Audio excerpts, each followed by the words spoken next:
Muy buenos días, muy buenas tardes y muy buenas noches desde donde nos escuchéis.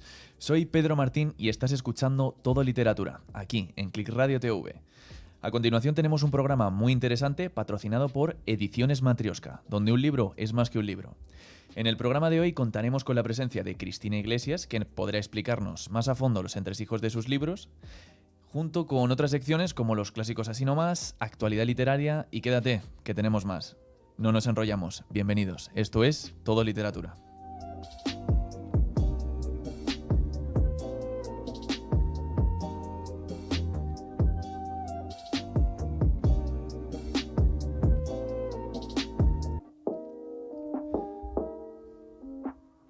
Empezamos con actualidad literaria, tu sección que te pone al día con las últimas novedades literarias. Esta semana contamos con 2 libros de fantasía muy interesantes, con una visión de la magia muy diferente. Puedes empezar tú, Paloma, si quieres, o si quieres empiezo yo. Empieza tú. ¿Empiezo yo? Vale, pues empezamos. Bienvenidos con Una educación mortal. Primera lección de escolomancia, de Naomi Novik, de la editorial Umbriel Narrativa. Este libro trata de una peligrosa escuela de magia, donde no puede haber errores, porque si existe el más pequeño error, puede suponer la muerte. O al menos era así hasta que una chica, Elle Higgins, rompe el molde y reescribe las normas del juego. Atrévete a conocer esta escuela de magia muy diferente a cualquiera que hayas conocido, donde no hay profesores, no hay vacaciones. Las amistades son una estrategia y las probabilidades de sobrevivir son bajas. Una vez dentro solo tienes 2 opciones, te gradúas o mueres. Elle Higgins, nuestra protagonista, está preparada a hacer frente a los innumerables peligros de la escuela, sin aliados, sin facilidades, pero con una fuerza oscura tan poderosa que puede elevar montañas y aniquilar en masa. Aunque tiene el poder de destruir con facilidad a los monstruos que rodean esta escuela, accidentalmente puede aniquilar al resto de sus compañeros. Elle Higgins tratará de no usar esta fuerza, a no ser que no haya otra opción. Pero este libro, a pesar de lo cercano que tiene la muerte, donde cada paso en falso puede ser fatal, recuerda que hay cosas más importantes que la mera supervivencia. ¿Te atreves a descubrir más? Ostras, pues un libro muy interesante. Es un libro potente. A mí al menos me produce cierto interés en ver cómo se desvela todo. A mí me llama la atención lo de te gradúas o mueres. O sea, creo que todo el mundo en bachiller, en segundo, ha tenido esta sensación. Sí. Sí, además que sí. Luego, claro, es el típico proceso en el que tú puedes cargarte a alguien del estrés que llevas. Te puedes cargar a todos tus compañeros. No voy a hacer comentarios, pero sí. O sea, no voy a criminalizarme. Bueno, vamos a seguir con el siguiente. Soy inocente libro. hasta que se demuestre lo contrario. Bueno, pero si tenéis ganas de más, os presentamos el segundo libro de la sección, Aquelarre, de Lizzie Fry. En esta novela, la brujería es real. Las madres transmiten el poder a sus hijas, un poder que se usa de forma pacífica. Sin embargo, el presidente de los Estados Unidos es un demagogo populista que utiliza la fuerza política para condenar a todas las brujas, de forma que éstas deben permanecer encerradas por su propia seguridad y por la de los que las rodean. El mundo cree que la mujer está solo a un paso de ser criminal. Las brujas son perseguidas por todo el planeta y mientras Chloe empieza a descubrir su poder. Esto no es una buena noticia porque atrae a los centinelas, una organización que busca destruir cualquier manifestación de brujería. Así, Chloe y sus aliados deberán sobrevivir a una persecución a lo largo de Europa y Estados Unidos para encontrar la fuente del poder de todas las mujeres antes de que los centinelas se adentren y destruyan esa fuerza para siempre. Vale, yo te voy a preguntar aquí cuál es el libro que te llama más la atención. Pues es complicado, pero... Ostras, es que lo de te gradúas o mueres, o sea, es mucha tensión en 5 palabras, ¿sabes? Sí, la verdad es que sí. Además que empatizas Sí, al final. Sí. Pues yo en ese sentido me gustaría saber más el segundo. Y no por nada, sobre todo porque describen a un presidente de Estados Unidos demagogo y populista, que no suele pasar, o sea, es algo que no suele pasar, tú no empatizas con esto. No, es broma. Pero es algo que te produce tensión, que te tengan que perseguir unos centinelas buscando destruirte y demás, a mí me produce cierto interés y tengo ganas de ver cómo termina el libro, de ver qué ocurre si al final, pues eso, al final se consigue reunir todo ese poder de las mujeres o por otro lado destruyen esa fuerza. Elecciones anticipadas. También. Hay elecciones anticipadas y demás. Pero en el segundo también es cierto que, claro, imagino que es una situación en la que tú conoces a tus compañeros, pero es que lo que veo aquí es que no hay profesores, no hay vacaciones. Las amistades son una estrategia, o sea, ¿realmente eso es un colegio o es un castigo? Bueno, según como lo mires, también puede ser hasta la universidad. Sí, es cierto. No hay vacaciones, no hay profesores, no hay amistades, bueno. Bueno, pues yo creo que son dos libros interesantes, que tienen la magia con dos puntos de vista diferentes. Y la verdad que nada, que esperemos que os gusten y que los podáis disfrutar. Y si hay alguno de los lectores que haya leído uno de los dos, pues ya sabéis, nos podéis escribir por redes sociales. Bueno, chicos, comenzamos la sección que te resume esos clásicos que no te gustaba leer de crío y que ahora vas a disfrutar en menos de 10 minutos. Hoy, La Celestina. Bueno, La Celestina, no sé si mi compañera Paloma ha leído ese libro. Obviamente, no sé si en bachiller, pero lectura obligatoria. Sí, esa lectura que dices, bueno, el típico libro que te toca leer, pues vamos a resumirlo. Pero era interesante porque, o sea, yo me acuerdo de leer La Celestina como, Dios, ¿qué está pasando? Mucho salseo, ¿a quién se cargan? ¿Qué pasa? Mira, estos acaban juntos, ¿no? Te voy a hacer un resumen. Es Vale. un libro que trata de gente que va de un lado a otro y gente que habla sola. Ese es el resumen del libro. Con eso sacas un 10. Si tienes un examen, queridos oyentes, si tenéis un examen de La Celestina, decid eso, que sacáis un 10.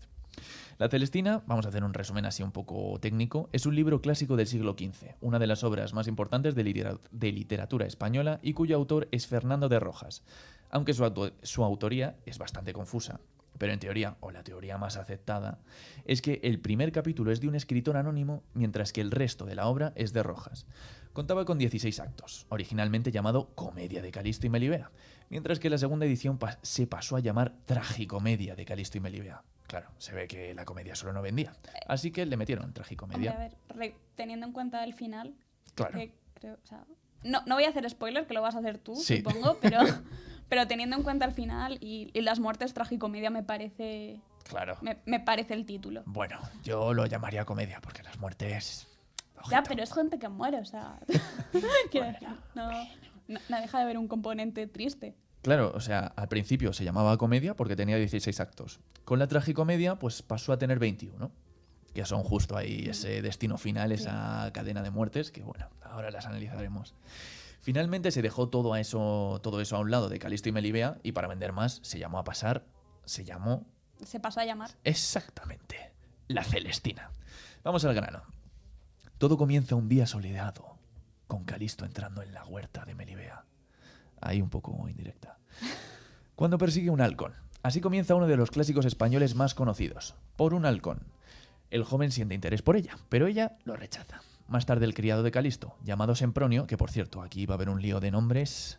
Sempronio es el criado de Calisto que es más avispado, ¿vale? No sé si tienes algo que decir, Paloma. No, o sea... Bueno. No hay otra forma de describir a Sempronio. Bueno, pues Sempronio le recomienda acudir a una poderosa hechicera llamada Celestina para conseguir el amor de Melibea. Ahí tenéis el título del libro, Celestina. ¡Pum! Sin embargo, Sempronio y Celestina planean estafar a Calisto. Aquí pillos los dos, mientras que el otro criado de Calisto, llamado Pármeno es el criado bueno, el criado que te empatizas con él. Es el chivato. Claro. Pues Pármeno, pues eso, se chiva. Le dice a Calisto que, oye, la anciana tiene malas intenciones.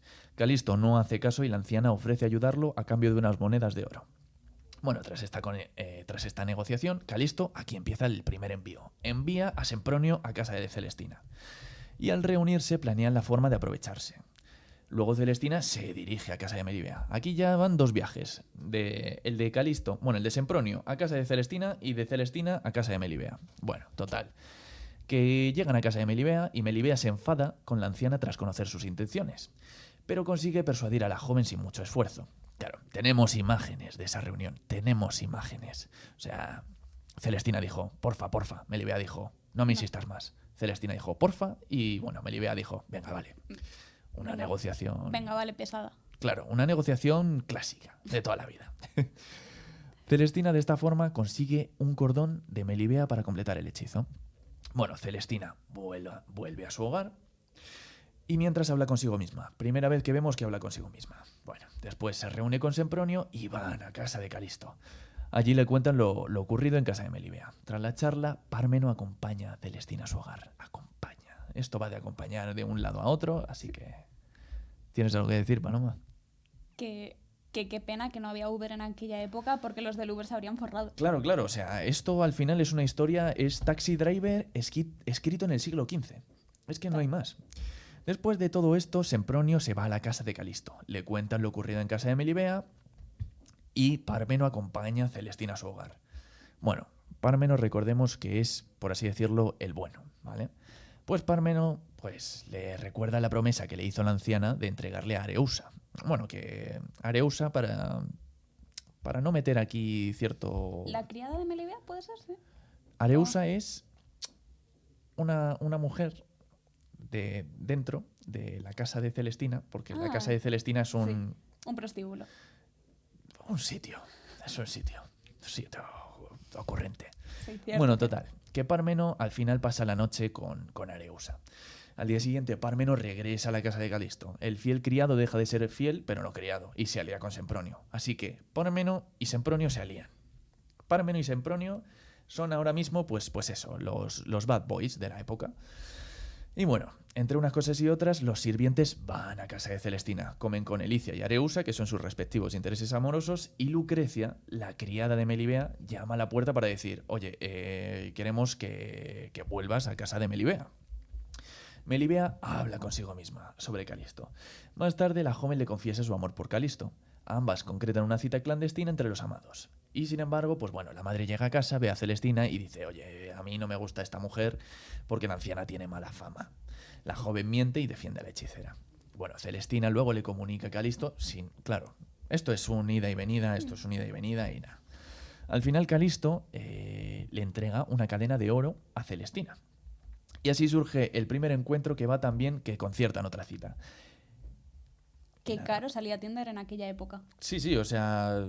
Cadenas de oro. Entre lo que vas y vuelves... O sea, Celestina es el Tinder de la época. Sí, así lo resumiría. Claro, o sea, esto no lo pongáis en un examen, pero el resumen es eso. Tinder de pago, obviamente. Claro, es un juguetón de pago. Los criados se dirigen a casa de Celestina para reclamar su parte. La anciana se niega y los criados se quedaron recalientes. Imagínate, la anciana se quería quedar con toda la parte de todos. Así que, pues eso, la anciana muere.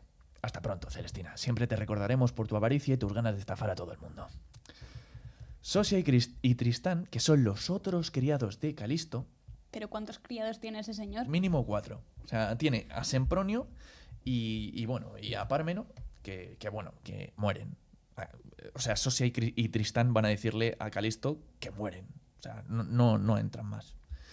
Así que nada, Sempronio y Pármeno han sido asesinados en la plaza pública por delito. Y Calisto se culpa por ello. Dice, esto ha sido culpa mía, no ha sido culpa tuya, ha sido culpa de la avaricia de todos. Pero bueno. Y Sosia y Tristán son ascendidos a criados primeros. Sí, criados primeros. No vuelven a entrar en acción, pero sí, son criados primeros. Vuelven a quedar Calisto y Melibea, pero están poco tiempo juntos. O sea que no hay imágenes de esta cita. Por otra parte, Areusa y Elicia desean vengar la muerte de Celestina y de sus enamorados. Es decir, que están ahí y dicen, a alguien tenemos que echarle la culpa de que han muerto nuestros amantes y nuestra jefa. O sea, que... Y dijeron, ¿a quién se la echamos? Que se nos ha cerrado el grifo. Claro, de alguien tiene que ser la culpa. ¿Y a quién se la echan? A Calisto y Melibea. Pues muy bien. De locos. Están ahí Areusa y Elicia y dicen, pues perfecto. Y nada, lo que hacen es pedir ayuda a Centurio, que Centurio es el matón de turno. Que bueno, que Centurio no va a hacer nada, porque lo va a hacer otro. Pero bueno, ahí está el tema del matón. Los padres de Melibea conversan sobre casar a su hija y buscarle un novio. Lucrecia escucha y avisa a Melibea. Y la sirvienta más tarde interrumpe a los padres por orden de la joven, diciendo, pues oye, pues no me parece bien que me quieras casar con alguien. Luego más tarde, Areusa se reúne con Sosia, que es la única vez que entra esos criados primeros ahora ascendidos. Y nada, se reúne con él porque quiere sacarle información. Y nada, con esta información más tarde Elicia y Areusa planean ese asesinato. Calisto va a casa de Melibea y bueno, aquí vienen los últimos capítulos que son, bueno, pues son un poco Black Mirror. Calisto va a casa de Melibea acompañado de sus criados, pero no de los muertos, los vivos, Sosia y Tristán. Estos tienen que huir de Traso, que Traso es la persona que manda a Certurio para matar a la pareja. Calisto escucha ruido y quiere ver qué ocurre. Baja por la escalera y con tan mala suerte, mira que tenés que tener mala suerte, que cae y se muere. Adiós, Calisto. Siempre te recordaremos por perseguir un halcón y enamorarte de una chica, que te diga que no, remover cielo y tierra para que te diga que sí, y generar una cadena de asesinatos y muertes innecesarias. Bueno, Melibea llora esta muerte. Llora desconsolada por este asesinato. Bueno, asesinato o bueno, accidente. Accidente. O sea. Lucrecia avisa al padre de Melibea del malestar de esta. El padre va a consolar a la hija y bueno, para entonces pues Melibea sube a una torre, pide perdón a su familia por su deshonra, confiesa su aventura y se suicida lanzándose al vacío. Adiós, Melibea.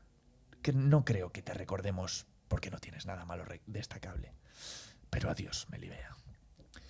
Bueno, pues Pleberio, que es el nombre del padre de Melibea, entonces acude a su dormitorio. Es que hasta el padre tiene que ir, ¿sabes? Hace el movimiento, se mueve, fluye. Y nada, acude al dormitorio para informar a la esposa sobre la muerte de la hija. Y así termina el libro, con Pleberio llorando y razonando sobre el destino y el amor. Bueno, pues este ha sido el resumen. Un poco tarde, también te digo. Sí, no, ya de perdidos al río. O sea, ya, ¿para qué? Bueno, pues este ha sido el resumen. Es un libro clásico que narra cómo viajan los personajes de un lado a otro y de cómo hablan solos.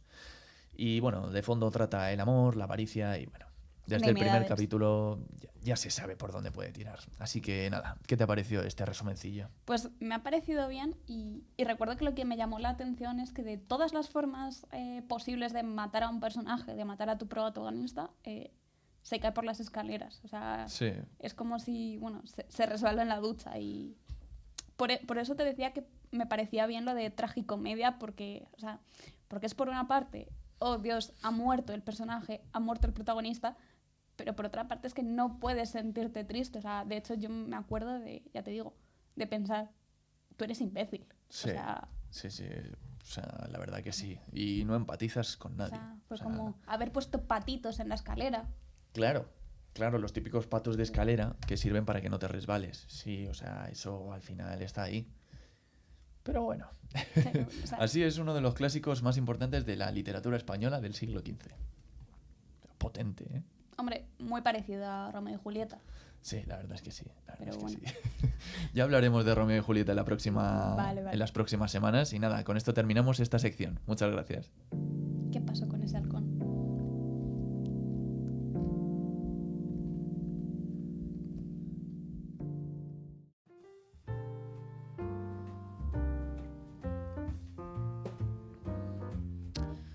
Bueno, pues tenemos aquí a María Cristina Iglesias, Cris Mitra. Bueno, primero de todo, ¿qué tal estás? Bien, muchas gracias. Y bueno, y lo segundo, ¿qué nos puedes contar de ti? Cuéntanos un poco tu trayectoria y qué te ha traído aquí. Bueno, pues mi trayectoria, yo nací en Madrid, ¿vale? Pero desde muy joven empecé a viajar, estuve viviendo en diferentes países del mundo. He estado viviendo en Estados Unidos un tiempo, después estuve en Grecia, en Tanzania y finalmente pues me marché a India hace 8 años y allí es donde me he establecido definitivamente antes de que el COVID me mandara de regreso otra vez a Madrid. Hemos visto que actualmente vives en Benarés o al menos has estado allí desde 2012, ¿cierto? Sí, allí. ¿Qué te ha llevado allí? Bueno, desde muy pequeña siempre tuve inquietud por vivir en India.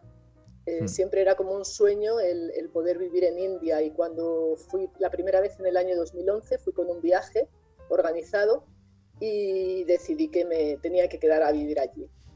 Entonces en el año 2012 ya me marché y me quedé allí a vivir. Bueno, pues hablando más o menos de ese tema, vemos que hay un libro que tiene ahí la portada del Ganges, que es tu último libro, que es Con la voz del alma. Sí. Vale, vamos a hablar de este libro. Primero de todo, Tienes uno de los capítulos dedicados al COVID.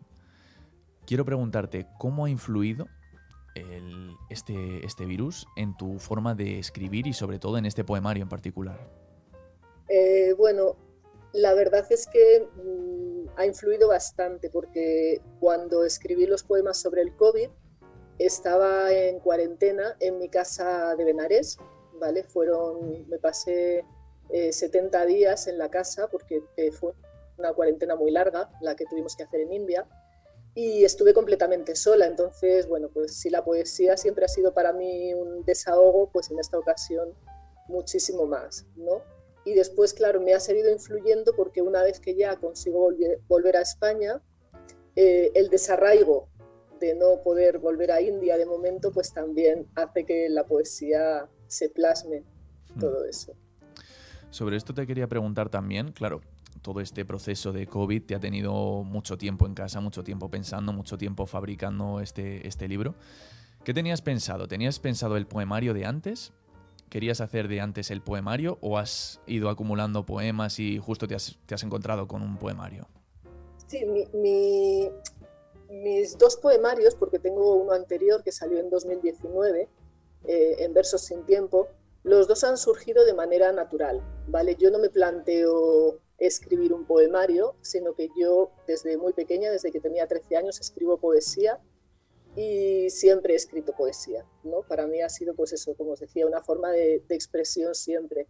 Entonces, en el año 2019, animada por una amiga, publiqué mi primer poemario, que es como una recopilación, por eso se llama En Versos sin tiempo, es como una recopilación de poesías desde mis 13 años hasta el 2019, y después he seguido escribiendo y pues de manera natural surgió este otro poemario, Con la voz del alma. Me parece curioso que tenga esa portada que es literalmente un amanecer en el Ganges. Sí. Que resulta que, si no recuerdo mal, es un cuadro de tu amigo, al menos así lo decías en redes sociales, tu amigo Rafael Torres Merino. Sí, así es. ¿Cómo surgió? Rafael vio una fotografía que yo había publicado. Él estaba allí en Benarés, de hecho le conocí en Benarés. Y él vio una fotografía que yo publiqué de este amanecer en el Ganges, pintó el cuadro y no solamente lo he utilizado de portada, sino que me lo ha regalado y tengo el gran cuadro aquí en el salón de mi casa, que es precioso. Sí, sí, no recuerdo mal, justo está detrás de ti, ¿no? Sí, aquí está detrás de mí. Ahí está.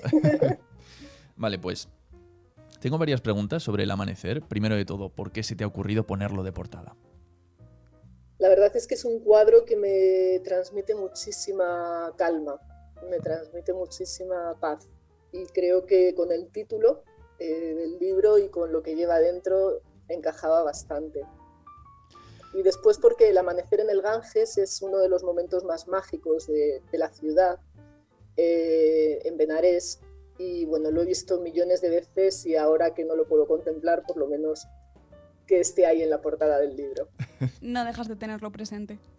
No dejo de tenerlo presente, ¿no? Vale, vamos a seguir con el tema amaneceres, porque tu blog, si no recuerdo mal, es Ante un nuevo amanecer. Sí. ¿Qué te ocurre con los amaneceres? Pues mira, una vez, no recuerdo quién me dijo que yo era como un ave fénix, ¿no? Que podía estar muy triste, podía estar muy derrumbada, pero con el nuevo amanecer siempre me despertaba con energía y volvía otra vez a la carga. Quizá eso es lo que me da el amanecer, ¿no? Que siempre, bueno, uno se puede acostar, haber tenido un mal día, acostarse triste, pero parece que el sueño nos regenera las células y el amanecer nos da una nueva energía para empezar, ¿no?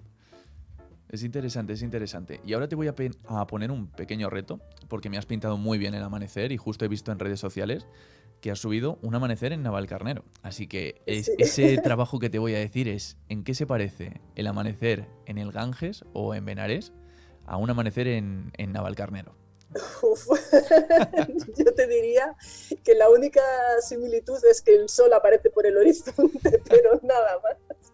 Vaya. No, realmente es muy diferente, muy diferente. ¿Y qué le podrías decir a la gente para disfrutar un amanecer en un sitio como Navalcarnero? Bueno, simplemente mirar al horizonte y ver el sol salir. Creo que cualquier amanecer en cualquier parte del mundo es maravilloso, aunque el sol salga detrás de un edificio, no, esa luz del día que empieza a nacer, es uno de los momentos más especiales, junto con el atardecer, ¿eh? Lo que pasa es que no sé, es curioso ahora que me lo comentas, nunca lo había pensado yo, que es verdad que siempre tengo algo ahí con el amanecer más que con el atardecer, fíjate. Sí, sí. Y al final es eso, al final el nombre es Ante un nuevo amanecer, porque significa eso, un nuevo comienzo, que justo con este libro, que tengas ese capítulo de eso, del virus y tal, es como un nuevo inicio, un nuevo volver a empezar, un nuevo 2020, que si no recuerdo mal también es tu último post en tu blog, que es termina este año y volvemos a empezar, vuelve a empezar algo nuevo. Sí.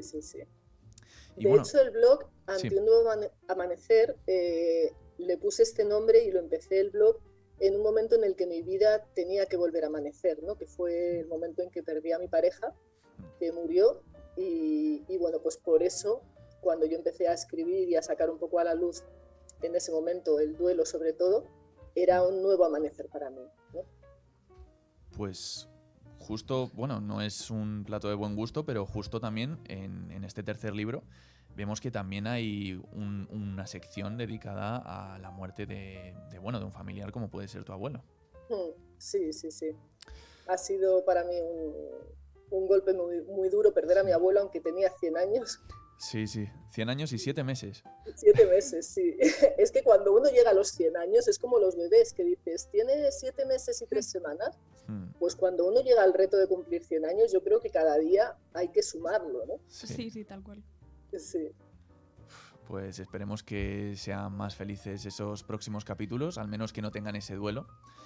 Y bueno, ya vemos que tu inspiración viene sobre todo eso, de la pérdida, del duelo, del virus. Pero quiero preguntarte de dónde viene la inspiración en sí. ¿Qué es lo que te lleva a escribir? ¿Qué es lo que te lleva a sentarte y escribir un poema? Yo creo que la inspiración, en mi caso, nace de manera muy espontánea. Simplemente un verso llega a la cabeza, normalmente suele ser 1 o 2, y me tengo que sentar en ese momento y escribir lo que sea, ¿no? Si se pasa ese momento, si la musa pasa volando y no la cojo al vuelo, ya no vuelve el poema. En cambio, si en ese momento me siento, o en cualquier sitio, en una libreta, en una servilleta, en cualquier lado, empiezo a escribir, ya nace el poema de manera muy natural.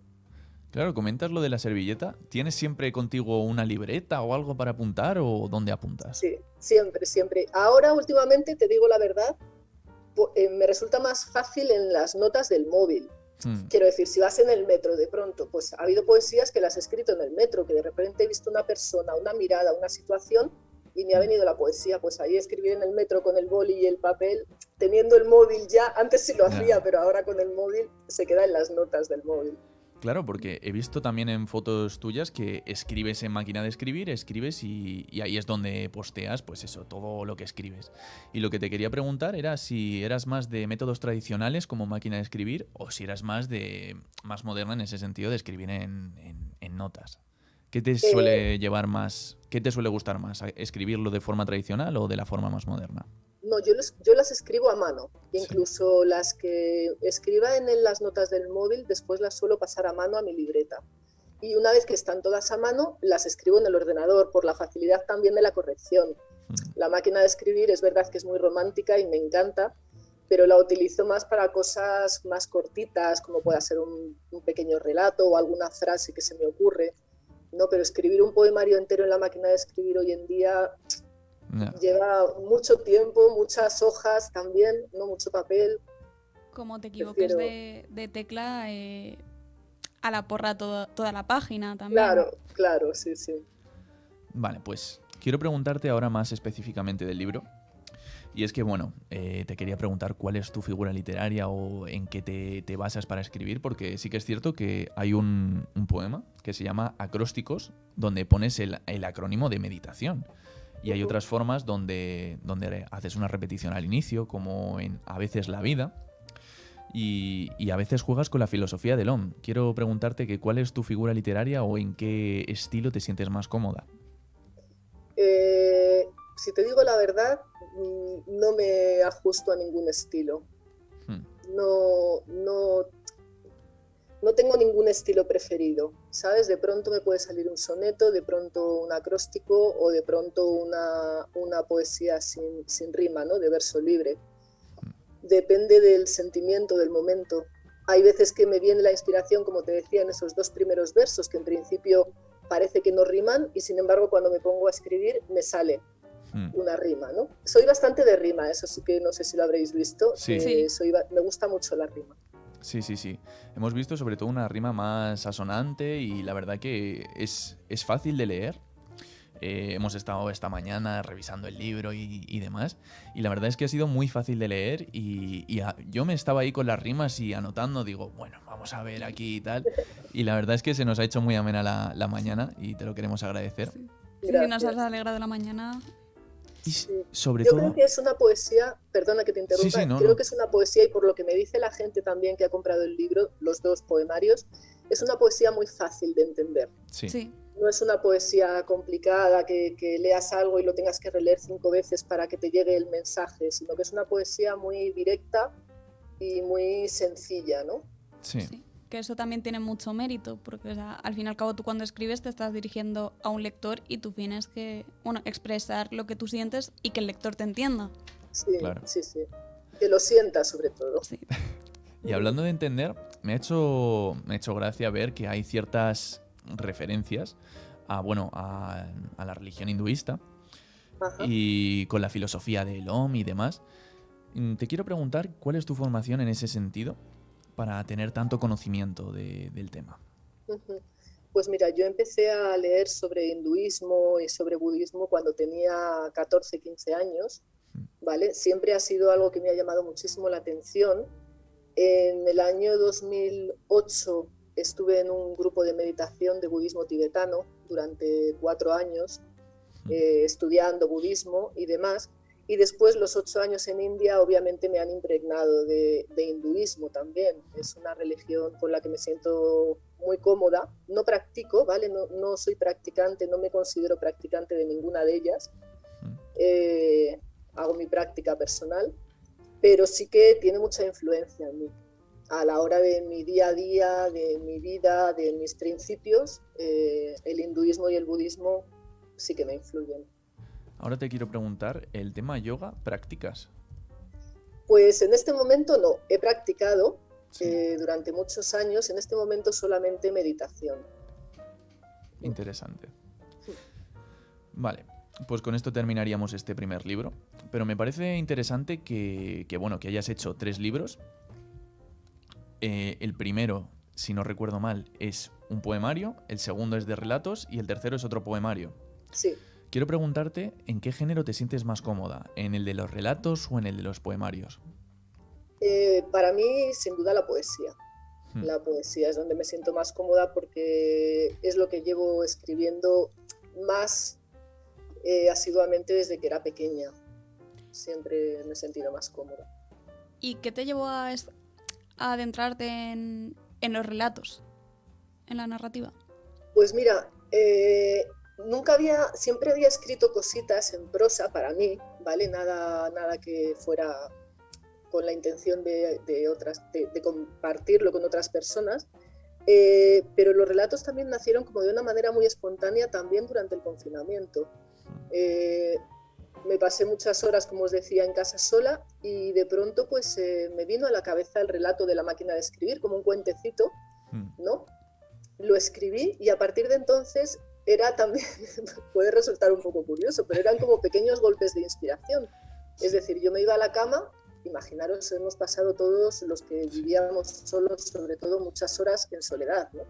Entonces yo me iba a la cama y me venía a la cabeza un título. Me venía de pronto La bomba. Y yo me acostaba y decía, bueno, pues La bomba. Y al día siguiente me levantaba y me ponía a escribir y aparecía el relato como por arte de magia. Y todos los relatos, los que están en el libro de La máquina de escribir, han sido escritos en Benares durante el confinamiento. Bueno, pues me parece curioso, sobre todo, la producción que llevas. Porque en 2019, vamos a recordar los nombres de los anteriores libros, es En versos sin tiempo. ¿Sí? Y el segundo ha sido en 2020, que es La máquina de escribir y otros relatos. Y este tercero, que es Con la voz del alma. Sí. justo el primero ha sido en 2019, el segundo en 2020 y este en 2021. ¿Esperamos algo para 2022? Pues yo espero que sí. O incluso para 2021, que todavía queda año. Claro. Bueno, ya sería para el 2022 porque tampoco quiero saturar a mis lectores. Sería ya, si publico algo, sería para el 2022. La verdad es que empecé a escribir unos relatos sobre India, más centrados en India, que ha sido algo que también me ha pedido la gente, ¿no? Como escribir algo más concreto sobre India. Sí. No sé si llegarán a buen fin. Poesía, sigo escribiendo poesía, con lo cual es posible que otro poemario aparezca en cualquier momento. Quiero decir, los poemas que están publicados no son ni un 10% de todo lo que tengo escrito. Vaya. Sorprendente. Sí. Pues también quiero preguntarte, además de esto de la narrativa y los poemarios que siempre van a estar presentes en tu vida, si tienes algún tipo de género nuevo en la cabeza, por ejemplo, misterio en la India. Misterio no me gusta mucho y la novela, o sea, me atrae, pero me resulta muy grande de momento. Lo que sí que tengo en la cabeza será en algún momento de la vida que me quede una autobiografía. Eso sí que espero que llegue en algún momento. Vaya. ¿Y teatro te has planteado escribir? Teatro no. Teatro es un género que no me he planteado, ¿no? Bueno, lo que sí que te hemos visto es, hemos estado viendo varios vídeos en los que tú has estado recitando poemas. ¿Podemos esperar un audiolibro? Pues la verdad tampoco lo había pensado. Vaya, esto te estamos dando muchas ideas. El audiolibro no lo había pensado, pero si me planteara un audiolibro no creo que fuese yo la que los recitara. Buscaría a alguien que recite mejor. Vaya, bueno, se puede aprender al final. Sí, se puede aprender, se puede. O a lo mejor 50-50, ¿sabes? Sí. Unos yo, otros otra persona, que tampoco sea tan monótono, ¿no? Vale, perfecto. Pues nos apuntamos eso. Vale, pues luego te queremos pedir que nos recites un poema, si no te supone mucho. Así que a ver si te lo dejamos ahí, que puedas pensar qué poema es el que más te gusta. Vale. Y bueno, vamos a complicar más las cosas. Ahora vamos a ponerte también en un poco aprieto, ya que el libro se llama Con la voz del alma. Te hemos dicho de la voz el tema de los audiolibros, ahora vamos con el alma. ¿Qué entiendes tú por alma? Eso sí que es un aprieto, ¿eh? Sí, sí. Aquí hemos venido a jugar. Para mí el alma es la energía que nos mueve, ¿vale?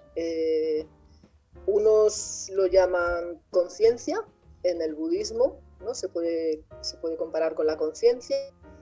Otros lo llaman Dios, esa energía que te ayuda a moverte, y para mí es el alma, ¿no? Es eso que va pasando, si crees en la reencarnación, como es mi caso, eso que va pasando de una vida a otra, ¿no? Que va regenerándose en diferentes cuerpos de una vida a otra. Es interesante, es una propuesta interesante. No sé, o sea, me quedaba yo pensando sobre todo con la voz del alma. Y en uno de los poemas me hace gracia porque hablas del metro, las miradas del metro, y dices que hay una mirada que no tiene alma. Y me he quedado como, wow. O sea, y quería preguntarte porque, claro, digo, a lo mejor mi definición de alma no encaja o no es la acertada con la que tiene ella. A ver, una mirada que no tiene alma, obviamente la mirada que no tiene alma es la mirada de un muerto, sí, ¿no? En la que el alma ya se ha marchado. Y esa comparación con las miradas en el metro es que hay veces, tristemente, que las miradas parecen que están muertas, ¿no? Que la gente está como ida, ¿no? En otro mundo que no es este que le rodea. Sí. Esa poesía tiene una segunda parte que seguramente saldrá en otro poemario. Ojo. Esa poesía fue, claro, el choque de venir de India, un país en el que la gente se mira, la gente se sonríe, la gente te toca, se tiene un contacto, también es que somos 1.300 millones de personas, entonces siempre hay contacto. Y también un poco las circunstancias no permiten ese contacto. Claro. Y claro, llegar aquí a España y de repente meterte en el metro y ver cómo todo el mundo iba un poco absorto en su vida, ¿no? Y sin embargo, cuando yo me he tenido que meter en esa rueda Sí. y he tenido que ir en el metro a trabajar, he escrito un poema que se llama Miradas 2, donde digo, ya lo comprendo. Oh. Vaya. Pues me parece muy interesante. Y bueno, no sé cuántas veces has estado en el metro antes y después de la pandemia, y si nos lo podrías comparar de cómo se ha notado el cambio de toda esta tendencia que había y cómo de muertas o vivas están las miradas de la gente en el metro. ¿Había más miradas sin alma antes? ¿Se siguen manteniendo? Mira, ahora es mucho peor, porque ahora son miradas sin alma y encima sin sonrisa. O sea, antes por lo menos una persona, yo qué sé, podías establecer un contacto visual y había gente que todavía aceptaba una pequeña sonrisa, ¿no? Y te devolvían la sonrisa, pero ahora con las mascarillas, es como un lugar de zombies casi, ¿eh? Entre el móvil, los auriculares, ¿sabes? Todo el mundo va con los auriculares mirando al móvil, el 90% de la gente. Mira, yo a veces también, ¿sabes? Claro. Entonces, mirada bajada, no hay sonrisa, no hay contacto. Somos como autómatas en Madrid. Sí. Sí. Y nos diferenciamos simplemente por dónde nos bajamos de la parada. Pero Exacto. bueno, en ese sentido, cambiando un poquito más los tintes y hacerlos un poco más alegres, te defines como una persona viajera, poeta, amante de la India y de la vida, madre y persona. Vale, vamos a seguir complicando las cosas. Aquí hemos venido a complicar todo, así que estate preparada.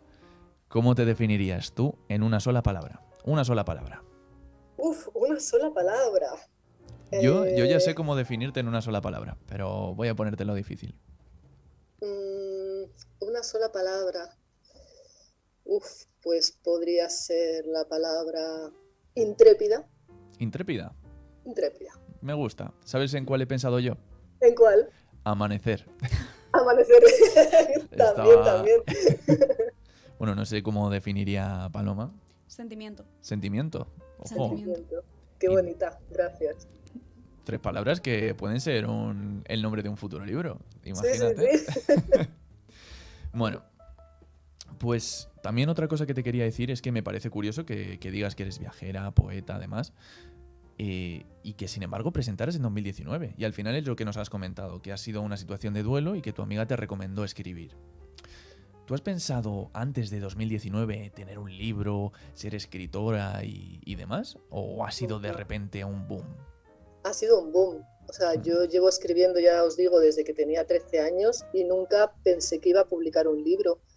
No era algo que me hubiera planteado ni nada. De hecho, el otro día estaba con mi hija y quizá resulta un poco curioso, pero le pregunté, ella se llama Ananda, ¿vale? Y le pregunté, Ananda, ¿tú crees que soy escritora? Quiero decir, ¿me puedo definir como escritora? Y me dice, a ver, mamá, si estás escribiendo, eres escritora. Digo, ya, pero como que esa definición de mí misma, igual que viajera sé que soy, trabajadora social, la definición de escritora todavía como que me cuesta un poco integrarla. A pesar de tener ya 3 libros, quizá este último me da un poquito ya más de confianza en denominarme escritora, ¿no? Sin embargo, poeta no me importa. Poeta, siento que soy poeta desde que era pequeña. Es curioso, ¿no? Bueno, es un poco lo que pasa con los artistas, yo creo, en cualquier rama. O sea, a partir de qué punto tú te puedes considerar artista, hasta qué punto son palabras grandes y... Claro. Sí. Que por cierto, acabo de descifrar otro de los poemas que había, porque era para Ananda, y yo estaba en plan, ¿qué es Ananda? Y estaba en plan, tiene que ser algo budista o tal, y estaba ahí con la duda, y vale, ya he resuelto ese problema. Pero es budista también, es budista Sí. y es hinduista, ¿vale? Sí. Budista, en el budismo era el primo de Buda, Sí. el primo de Buda se llamaba Ananda, y Ananda, la palabra Ananda significa felicidad absoluta, y es el nombre de mi hija también. Claro. Es que yo estaba pensando, por ejemplo, en Sivananda, y digo, ¿Sivananda puede Claro. ser? Y estaba pensando en cosas y estaba en mi cabeza yendo a mil, digo, no entiendo, tengo que preguntarle sobre Ananda porque no entiendo, me estoy Claro. perdiendo algo. Significa felicidad absoluta y en el hinduismo tienes un montón de nombres, Sivananda, Yogananda, Parmananda, un montón de maestros del hinduismo llevan el Ananda al final. Sí. Pues a partir de ahora voy a apuntarme eso y a ser más consciente del Ananda. Pero también qué forma más bonita de llamar a tu hija. O sea, Sí. felicidad absoluta. Sí. Sí. Es un nombre muy bonito. Claro, por ejemplo, a tu hija, ¿qué le parece ese nombre? O sea, no sé, ¿cómo es esa situación en la que tienes un nombre diferente? Y, por ejemplo, en la escuela, que la gente suele meter mucha, por así decirlo, mucha pelea a lo que es diferente. ¿Cómo se lleva un nombre así, tan brutal como Ananda? Yo creo que ella lo lleva muy bien, le gusta mucho además, porque yo se lo he preguntado ya además mayor si le gustaba, le gusta mucho. Quizá lo más peculiar de mi hija no es el nombre sino el apellido, ahí tiene más dificultad para integrarlo. La pobre. Tiene pinta. Porque tiene un apellido griego y claro, ahí la gente pues lo tiene muy difícil al pronunciarlo. Por ejemplo, los profesores nunca la llaman por su apellido, y cuando estaba en India, porque ella también vivió en India, bueno, los profesores es que ni se les ocurría intentar pronunciar el apellido. Sin embargo, el Ananda, por ejemplo, en India, pues será muy fácil para ellos. Claro. Será como el María de aquí. Claro, sería una especie. Es muy conocido, sí. Claro, es que al final tienes mucha cultura y al final, bueno, en la primera página dices que diriges una empresa de viajes. Sí. O sea, al final tienes tanto recorrido que lo difícil era que no ocurriera eso. Al final un apellido griego, un nombre en hindú y luego estás en España. Sí. También Estoy en España por circunstancias del COVID. Claro, que es justo lo que dice mi compañera Paloma, que es a saber por cuánto tiempo. ¿En cuánto tiempo tienes pensado volver a India, por lo menos? Pues, a ver, volver para quedarme, espero que cuando mi hija cumpla 18 y esté un poco asentada ya aquí, yo me pueda volver para quedarme ya temporadas más largas como he estado hasta ahora. Volver para llevar viajeros en cuanto abran las fronteras. Es que estoy deseando que India diga ok al visado de turista para yo organizar un viaje, conseguir un grupo y marcharnos para allá. Vaya. Pues además me produce intriga saber que una persona tiene tanto interés en la India. ¿Has visitado todo India o simplemente has visitado partes? ¿Tienes pensado algo más de turismo o de viajes espirituales por la India? Mira, India es un subcontinente, es tan grande que yo creo que en esta vida no te llega para visitarlo todo. He visitado varias partes de India. Y cuando vuelva, claro, yo quiero seguir explorando diferentes lugares, sí. Seguiré. ¿Cuál es el lugar óptimo al que te gustaría ir? ¿O el lugar que más te llama la atención? Bueno, de los sitios que he estado de India, desde luego me quedo con Benares, que es donde vivo, y con Bodh Gaya, que es un pueblecito pequeño y es el lugar donde Buda se iluminó. Me parece que es un lugar maravilloso. Hay muchos sitios, luego está Auroville, al sur de India, que también es una zona muy, muy bonita. Es muy difícil elegir un sitio. Elige, ¿quieres más a mamá o a papá? Claro, es complicado. Sí. Vale, pues esto ha sido todo. Esperemos que nos puedas recitar ahora un poema. No sé cuál has escogido. Vale, sí. Bueno, no era fácil escoger. Pero ninguno de los juegos que te hemos puesto aquí eran fáciles, o sea, claro. ya estás acostumbrada a la de Ñamenca. Y si no recuerdo mal, el segundo poema de todos los que has escrito es literalmente con la voz del alma. Sí. Pues te dejo ahí una idea. Si quieres, si tienes preferencia por otro, es aceptado, pero ahí te dejamos una pistilla. Sí, con la voz del alma, claro. Perfecto. Pues te escuchamos. Y te hablo con la voz del alma, y te escribo con la voz del alma, te susurro con la voz del alma, te recito con la voz del alma, y te escucho con la voz del alma, y te siento con la voz del alma, te acaricio con la voz del alma, y te beso con la voz del alma. Y me pierdo en la voz del alma, y me encuentro en la voz del alma, te recuerdo en la voz del alma, y te espero en la voz del alma. Sí, me marcho con la voz del alma y me fundo con la voz del alma. Grito al mundo con la voz del alma y susurro con la voz del alma. Muy bonito. Yo desde aquí te aplaudo. Sí. Se me ha Muchas removido gracias. algo. O sea, Sí. en plan bien, pero... Sí. pero, o sea, Es que significa demasiado con la voz del alma. O sea, Sí. lo que nos da a entender ese poema es que es algo que se puede utilizar con todo, pero no se puede entender con todo. O sea, es como Exacto. que necesitas más para entender, pero es demasiado para tan pocas palabras. Con Sí, la voz del es, alma. es grande, es grande. ¿Eh? El título Con la voz del alma es grande, pero Sí. también creo que es un poemario en el que me desnudo mucho. La poesía siempre, los poetas siempre nos desnudamos, Sí. ¿no? Pero en este mucho, mucho. Entonces por eso es Con la voz del alma, está ahí todo puesto. Vale, pues muchas gracias por esta entrevista. Lo hemos disfrutado muchísimo. Gracias. Y nada, recordar a nuestros oyentes bueno, que si quieren un ejemplar firmado, que te pueden escribir, te pueden llamar y ahí tienen su ejemplar firmado Sí. por Cristina Iglesias, que por cierto, ¿por qué Crismitra? ¿Por qué tienes ese nombre? Fíjate, si tenéis un poco de tiempo os cuento que también esto es muy curioso. Hace muchísimos años me encontré una perrita en la basura que todavía tenía el cordón umbilical y bueno, para no alargar la historia, me quedé con esa perrita, la saqué adelante y la llamé Mitra, ¿vale?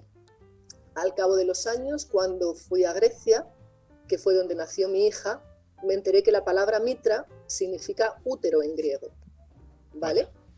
Después de años voy a India y me entero de que la palabra Mitra significa amigo en hindi. Desde que murió Mitra, desde que murió mi perrita, para homenajearle y para tenerla siempre conmigo, se me ocurrió Crismitra y ahí se ha quedado. Pues Qué es tierno. una historia brutal. O sea, me parece muy llena de contenido. O sea, al final, Sí. lo que veo contigo es que cada cosa tiene muchísimo significado. Por ejemplo, el nombre de tu hija. Por ejemplo, Crismitra. Por ejemplo, Con la voz del alma. Al final todo tiene muchísimo significado y es un placer poder desengranar estos significados aquí, en este programa y en esta entrevista, que ha sido genial. Muchas gracias. Bueno, pues nada, muchas gracias y si se nos queda algo en el tintero, pues es momento para decirlo ahora. Yo creo que nada más, me ha gustado mucho hablar con vosotros. Y Igualmente. a Ha sido pesar un de, placer. de las preguntas complicadas en las que me has puesto, me gustan esos retos, de verdad, gracias. Gracias a ti. Bueno, pues muchas gracias y nada, muchísima suerte. Venga, un saludo. Hasta Un luego. beso. Hasta Adiós. luego.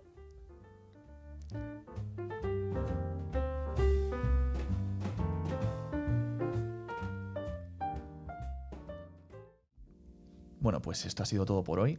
Esperamos que hayáis disfrutado de este programa que te pone al día de todas las novedades literarias, patrocinado por Ediciones Matriuska, donde un libro es más que un libro. No sé si tienes algo que decir, Paloma. Nada más. Nada o sea, más. sigo pensando qué pasó con ese halcón, pero...